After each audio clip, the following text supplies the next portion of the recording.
Many people think that safety and security in your brain is associated with one brainwave only, but that's completely not the case. Hi, my name is Sylvie, and I use brain training to help people create true lasting security in their brain, which is using at home EEG devices to train their brain into different states.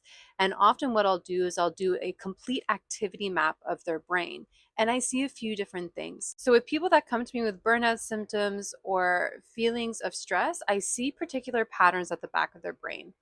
One is when their eyes are closed, I don't see an increase in different types of slow waves. So, one, which is most commonly known, is alpha, which is associated with rest and relaxation.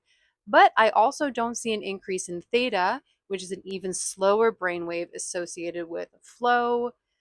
Some people even think subconscious access, twilight state, and even delta, which is our sleep brainwave. And what this shows me is that people don't feel safe into relaxing into those slower brain waves, those slower states. And then another one that I see is the opposite. In the back of their brain, I'll see a high frequency brain wave called high beta frequency.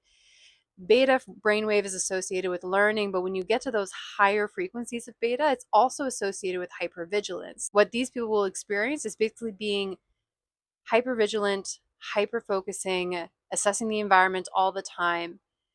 And seeing that at the back of the brain shows me that it doesn't feel safe to not be in a hypervigilant state. So, when it comes to regulating our stress response, we often think of it as just one thing, but it's actually broken up into many different parts. And it's the same for our brain. So, when you look at your behavior, when you're feeling stressed, ask yourself, are the behaviors associated with being hypervigilant, right? Doing the most, figuring out the most, controlling everything to feel safe?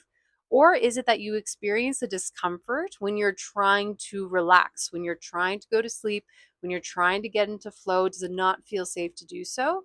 And that'll help you figure out what to focus on when it comes to regulating your stress response, allowing your brain to fire in a different way to support you to actually feel secure in your brain and your body.